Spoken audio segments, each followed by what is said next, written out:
नमस्कार साथियों, मैं हूं आपका होस्ट दोस्त सुशांत राज। स्वागत करता हूं आपका अपना यूट्यूब चैनल द बोले स्टडी पॉइंट और आज के करंट इशूज़ में। साथियों, आज का करंट इशूज़ में हम लोग बात करेंगे सिनेमेटोग्राफ एक्ट अमेंडमेंट का। सिनेमेटोग्राफ एक्ट अमेंडमेंट क्या है और इसमें क्या संशोधन सरकार के द्वारा किया जा रहा है, इन चीज़ों को आज के करंट इशूज़ में हम लोग जानने का प्रयास करेंगे। सबसे फर्स्ट से जानते हैं कि सिनेमेटोग्राफ एक्ट क्या है।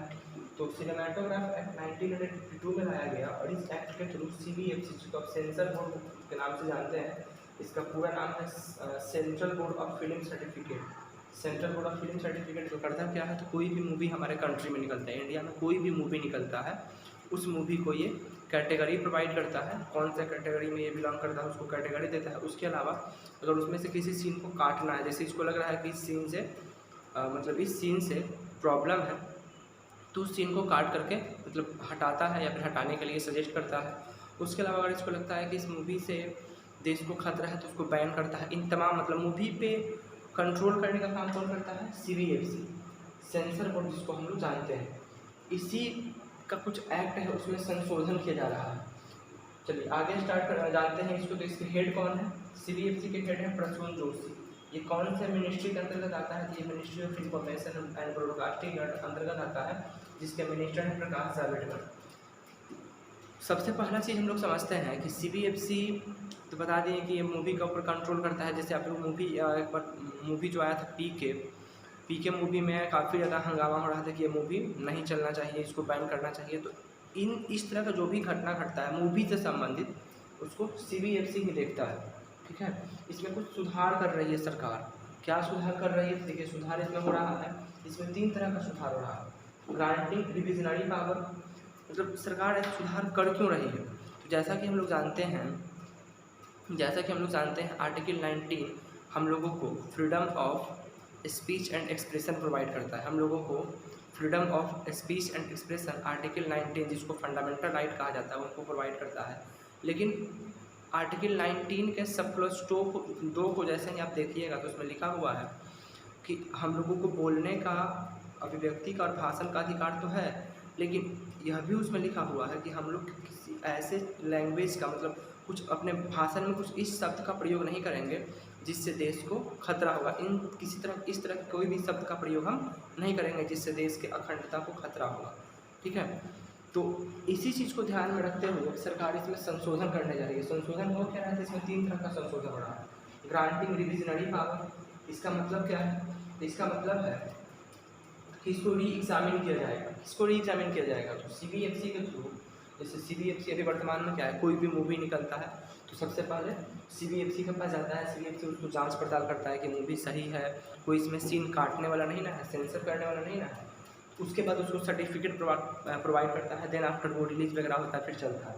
तो CBFC के द्वारा अगर उसको सर्टिफिकेट दे दिया गया और सरकार को लगा कि नहीं, CBFC अपना काम सही से नहीं किया, तो ministry of information and broadcasting एक बार फिर से उसको री एग्जामिन करेगी, फिर से उसका जांच करेगी। CBFC के बाद CBFC सर्टिफिकेट प्रोवाइड कर दिया, उसके बाद भी ministry of information and broadcasting government यानी कि इसको क्या करेगी, फिर से एक बार री एग्जामिन करेगी। सेकेंड अभी इसमें संशोधन हो रहा है sub division of existing UA category. जैसा कि हम लोग जानते हैं कि अभी कोई भी मूवी निकलता है, जैसे आप कोई भी मूवी देखने जाइए, कोई भी मूवी वगैरह देखते होंगे तो उसमें सबसे पहले एक सर्टिफिकेट आता है और उस सर्टिफिकेट में उसका कैटेगरी डालना रहता है। तो U कैटेगरी का है, UA कैटेगरी का है, कि A कैटेगरी का है, कि S कैटेगरी का है। वर्तमान में हमारे यहाँ भी 4 तरह का कैटेगरी है CBFC के पास। CBFC कोई भी मूवी निकलता है तो उसको 4 कैटेगरी में बांटता है। कौन कौन सा कैटेगरी है? तो वो है यू कैटेगरी। यू का मतलब है कि अनरिस्ट्रिक्टेड पब्लिक एग्जीबिशन, मतलब कि ये वाला कैटेगरी जो है, इसमें अगर किसी मूवी को डाला गया तो वो मूवी अनरेस्ट्रिक्टेड है, मतलब किसी के लिए उसमें पाबंदी नहीं है, सब कोई देख सकता है यू कैटेगरी में।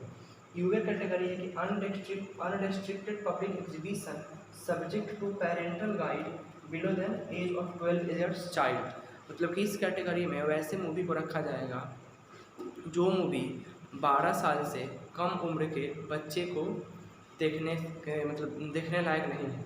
मतलब अगर सपोज कीजिए कि कोई बच्चा मूवी देखने जाता है, 12 साल से कम उम्र का, उसका कम एज है, उसका अकेले जाता है मूवी देखने हॉल वगैरह में, और वहाँ से जा कर के वह टिकट काउंटर पे टिकट वगैरह लेता है, मूवी अकेले देखने के लिए मतलब टिकट मांगता है, तो वहाँ पे उसको टिकट नहीं दिया जाएगा, वो अकेले मूवी नहीं देख सकता है। और अगर वो पेरेंट्स के साथ जाता है, 12 साल से कम उम्र का बच्चा अगर अपने पेरेंट्स के साथ जाता है तो वहाँ पे पेरेंट के गाइड में वो मूवी देख सकता है। तो यूए कैटेगरी में उस तरह का मूवी को रखा जाएगा। ए कैटेगरी में क्या है, रेस्ट्रिक्टेड फॉर एडल्ट्स। जैसे कुछ ऐसा भी मूवी है जिस मूवी में यह प्रावधान किया गया कि यह मूवी सिर्फ 18 साल से जो भी मोर देन एज के पर्सन है वही देख सकते हैं, तो उसको ए कैटेगरी में रखा जाता है। ये 3 कैटेगरी हुआ। चौथा कैटेगरी आता है special class. Special class category में उस मूवी को रखा जाता है जो मूवी किसी स्पेशल कैटेगरी के लिए, जैसे किसी हैंडीकैप पीपल के लिए बना है, आर्मी के लिए बना है, मतलब पर्टिकुलर किसी क्लास के लिए बना है, तो उसको एस कैटेगरी स्पेशल क्लास में रखा जाता है। तो इसमें क्या हो रहा है कि यूए कैटेगरी जो है, ये यूए कैटेगरी को 4 भाग में है, 3 भाग में गवर्नमेंट बांटती है। ये यूए कैटेगरी को subdivision of existing UA category, इसको 3 पार्ट में गवर्नमेंट बांटती है। अब इसमें कोई भी मूवी निकलेगा तो यूए कैटेगरी में, तो उसको तय किया जाएगा कि यूए कैटेगरी 7+ है, यूए कैटेगरी 13+ है, यूए कैटेगरी 16+ है, मतलब इस तरह से मूवी को डाला जाएगा। यूए कैटेगरी में भी 3 सब डिवीजन कर दिया गया।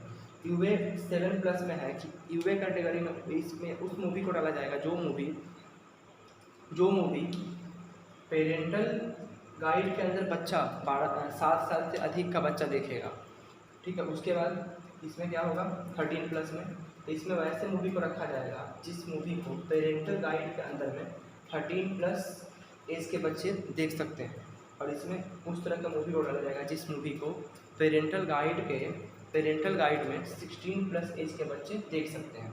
तो यूए कैटेगरी को 3 पार्ट में गवर्नमेंट चेंज कर दी है, मतलब 3 पार्ट में इसको कर दी है, UA 7+, UA 13+, UA 16+। Third number जिसमें काम किया गया है वो है फिल्म पायरी का मतलब है कि जैसे अभी वर्तमान में हम लोग के पास क्या है, कोई भी मूवी निकलता है तो मूवी अभी रिलीज़ हुआ नहीं कि उसका डुप्लीकेट वगैरह निकल जाता है, मूवी रिलीज़ हुआ नहीं कि उसका डुप्लीकेट आ जाता है, मतलब कि ऑथराइज नहीं है उसको निकालने का भी, और उसका डुप्लीकेट मार्केट में आना स्टार्ट हो गया। तो इस तरह की चीज़ों को भी कंट्रोल करने जा रही है गवर्नमेंट। कोई भी डुप्लीकेट मतलब कॉपीराइट वगैरह नहीं निकल सकता है, अगर कोई डुप्लीकेट या फिर कॉपी वगैरह करके मूवी को चला रहा है तो बिल्कुल गलत माना जाएगा, वो बिल्कुल गलत है। तो ये इसमें अमेंडमेंट किया जा रहा है, सिनेमेटोग्राफ एक्ट में इस तरह का अमेंड कर रही है गवर्नमेंट, ठीक है। तो ये चीज़ यहाँ पे होने जा रहा है, गवर्नमेंट के द्वारा लाया जा रहा है, और इस तरह से इसमें संशोधन किया जा रहा है। आई होप आप लोगों को समझ में आ गया होगा। अगर क्लास अच्छा लगा हो तो वीडियो को लाइक करें, चैनल को सब्सक्राइब करें, दोस्तों को भी शेयर करें। Thank you, thanks for watching.